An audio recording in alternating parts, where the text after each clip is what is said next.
A peaceful evening suddenly turns into a nightmare when Amara Johnson, the brave FBI director, is pulled over by a white police officer without reason.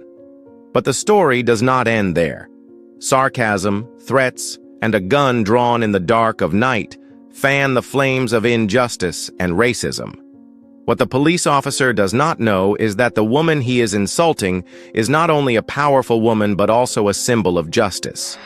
Thank you for being here. If you like this content, please click like and subscribe to the channel so you do not miss the next meaningful stories, because tomorrow we will have another meaningful story for you. It was dusk when Amara Johnson drove her sleek black SUV down the quiet road leading home. After a long day at work as the director of a large FBI branch, she was craving a cozy dinner and a few hours of relaxation with her favorite book. But fate had another challenge in store for her tonight.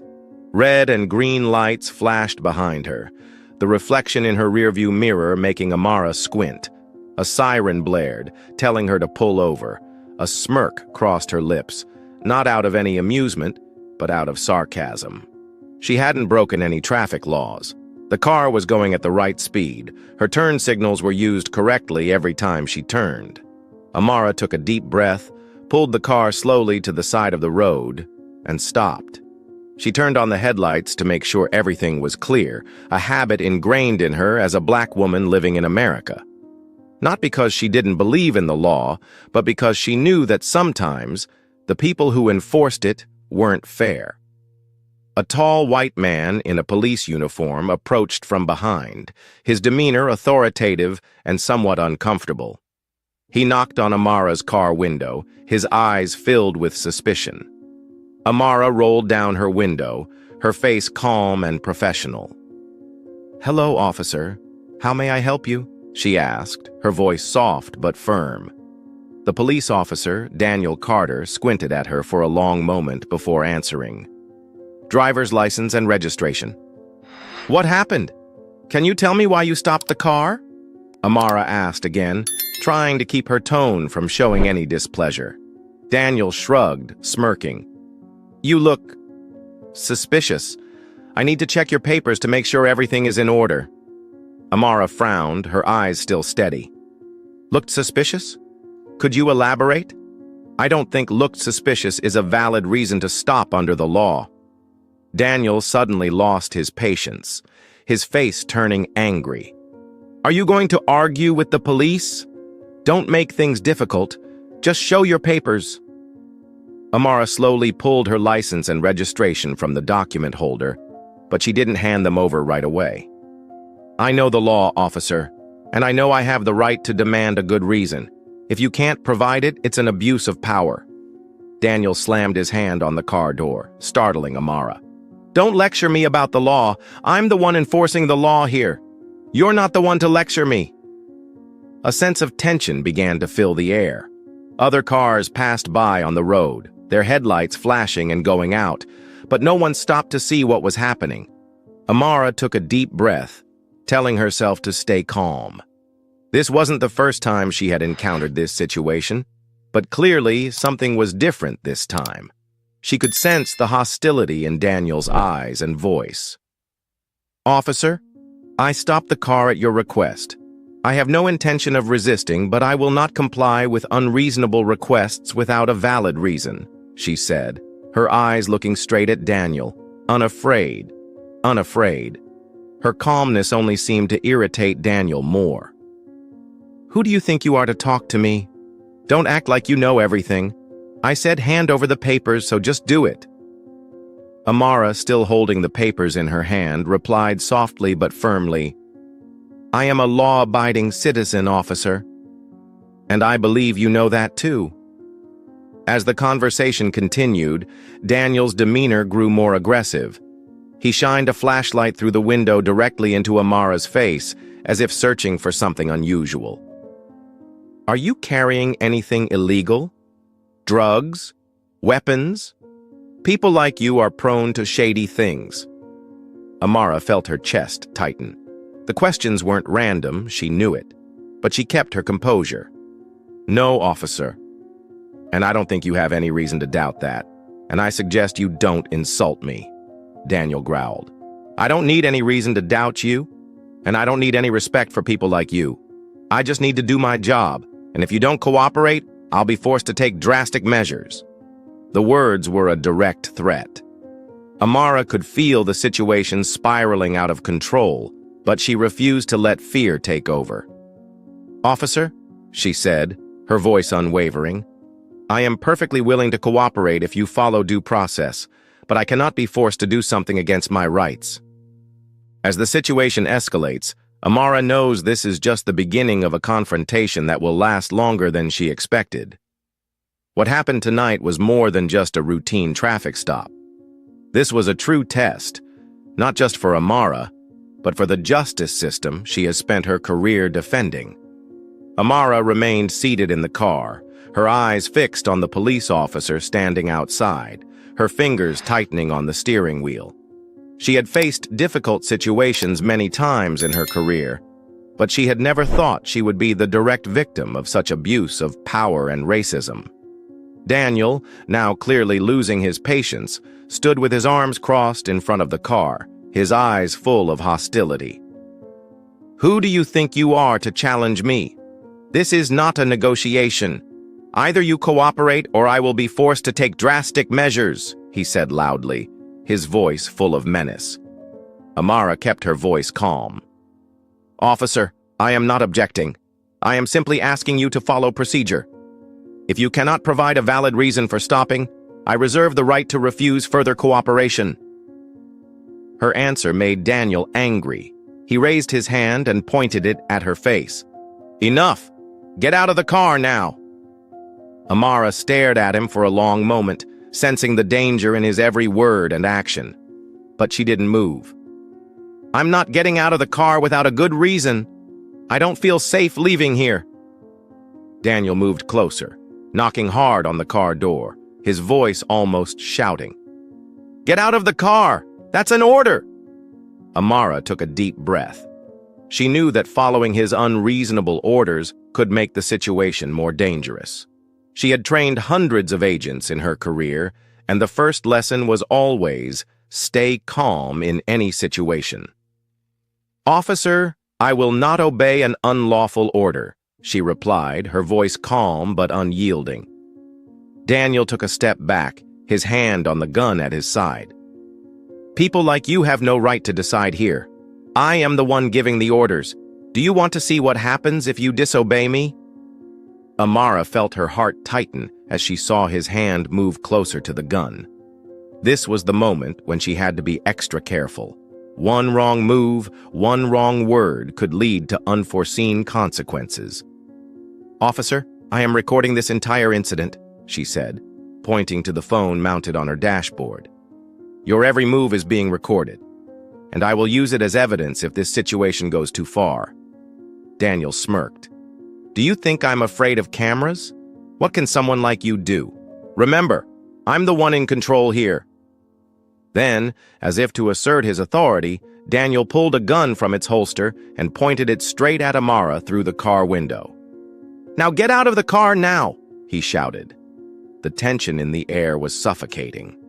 Amara didn't move. She knew that any action she took could be misinterpreted. She kept her hands on the wheel, never taking her eyes off the officer. "You are breaking the law, officer," she said, her voice surprisingly calm. "I demand that you drop your weapon immediately. This is an overreach of authority."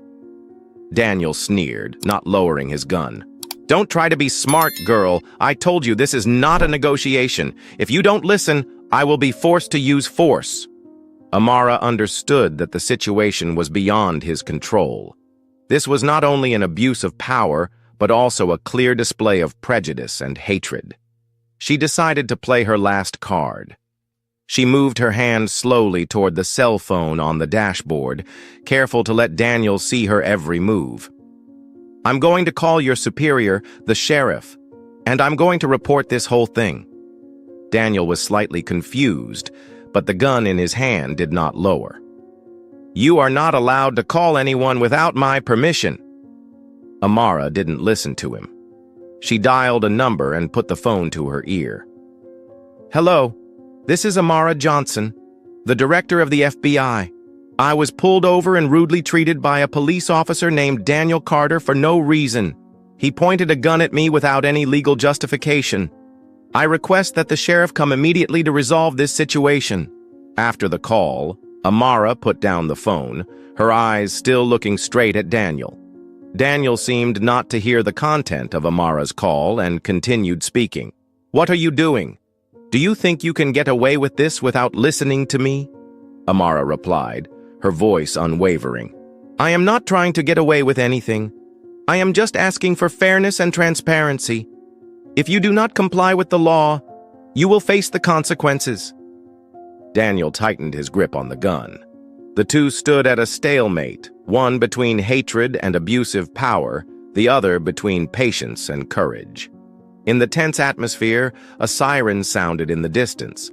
Another police car approached, and from inside, the police chief stepped out. Daniel trembled slightly, his eyes shifting from aggressive to worried. The sheriff walked straight to Daniel, his eyes stern. "Carter, what the hell is going on here? Put the gun down!" Amara remained silent, waiting for Daniel's reaction. This was the moment when the truth would come to light. Daniel turned around, his eyes bewildered as he faced his superior. He immediately lowered his gun and tried to regain his composure. "Sir, she is not cooperating. I asked her to get out of the car several times, but she refused, and even filmed everything to threaten me." The sheriff frowned. "You think that's a good reason to pull out your gun? This is a serious abuse of power, Carter. Do you know what you're doing?" Amara slowly rolled down her window, her eyes fixed on the sheriff. "Sir, I asked him for a valid reason to stop me, but he didn't answer. Instead, he threatened me, forced me out of the car, and finally pointed a gun at me." Sheriff Grant turned to Amara, his eyes wide with surprise as he recognized the woman in the car. "You are Amara Johnson, the FBI director?" Amara nodded slowly. "Yes, sir. I was on my way home when I was stopped without cause. I tried to cooperate within the law, but Officer Carter's actions were beyond acceptable. He also repeatedly insulted me." Grant froze for a moment, then his eyes shifted to Daniel, who was pale. "Don't you recognize her? This is the director of the FBI. You just made a terrible mistake," Daniel stammered, trying to come up with an excuse. I don't know, sir. She didn't present the proper paperwork. I was just following procedure." Grant sighed heavily, his voice turning cold. "Procedure? What procedure allows you to point a gun at someone who is not in danger? What procedure allows you to insult and threaten a citizen, especially when she is the director of the FBI, you idiot?" Amara interjected, her voice sharp but professional. "Sir, I recorded the entire incident. Officer Carter's every move, every word, is on this video. I'm not just demanding an explanation. I'm demanding a full investigation into his actions." Sheriff Grant took a deep breath to calm himself. He knew this was more than a minor mistake. It could become a major incident that would attract media attention. He turned to Daniel. "Give me your gun," Grant ordered, and Daniel, left with no choice, surrendered his weapon. Grant took the gun, examined it for a moment, and then put it in his pocket. Then he gestured to Amara. "Miss Johnson, would you please step out of the car? I promise you I will handle this myself." Amara agreed, opening the car door and stepping out. She stood straight, her eyes steady on Daniel. "I want nothing more than justice and transparency. You broke the law, and I will make sure you are held accountable." Grant called in a few other officers to deal with the situation. They quickly arrived on the scene, and Grant handed Daniel over to two subordinate officers. "Carter, you are hereby officially suspended from duty. We will be conducting an investigation into your actions." Daniel stiffened, but did not dare to resist. He mumbled a few incoherent sentences, but his eyes showed anger mixed with fear. Amara looked at the scene and couldn't help but feel sad. This wasn't the first time she had witnessed the abuse of power by those in police uniform, but being a direct victim made her realize that there was still a lot of work to be done to change the system. Before leaving, Amara turned to Sheriff Grant. I hope you take this seriously.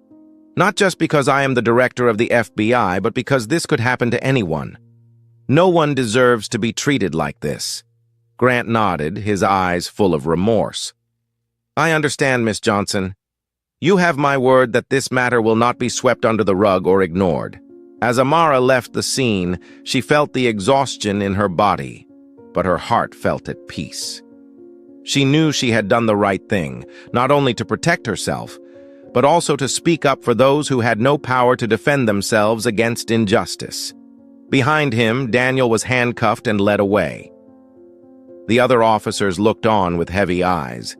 This was not only a lesson for Daniel, but also a strong reminder to the entire police force that with power comes responsibility, and abuse of power will not be tolerated.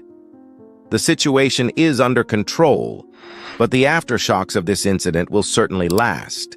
The next day, Chief Grant immediately ordered an internal investigation.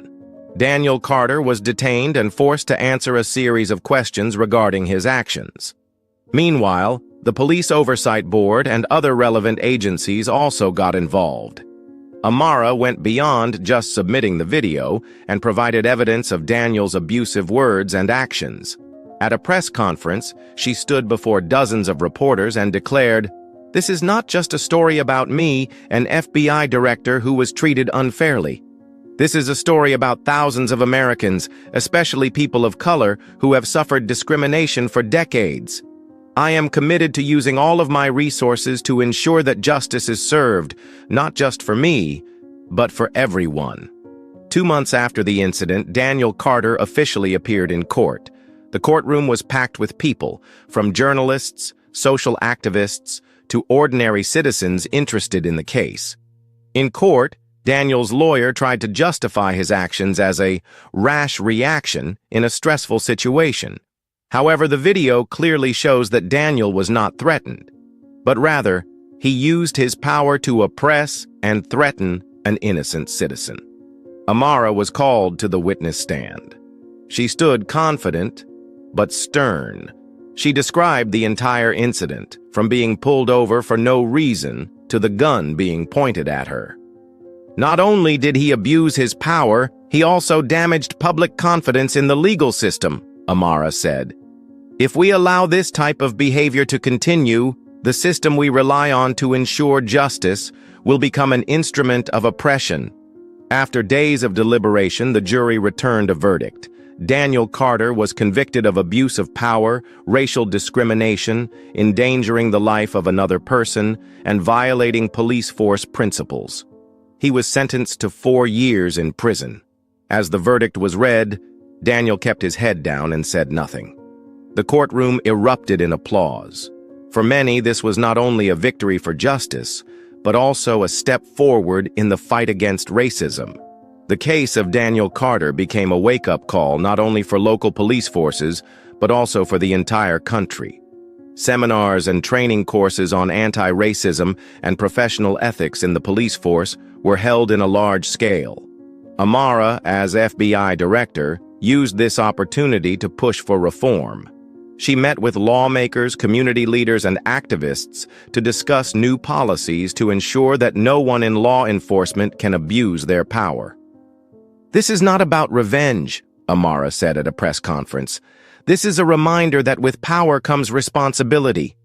We cannot build a just society if those who are supposed to protect are the ones who hurt."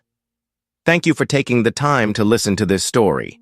If you like this content, please click like and subscribe to the channel so you don't miss the next meaningful stories, because tomorrow we will have another meaningful story for you.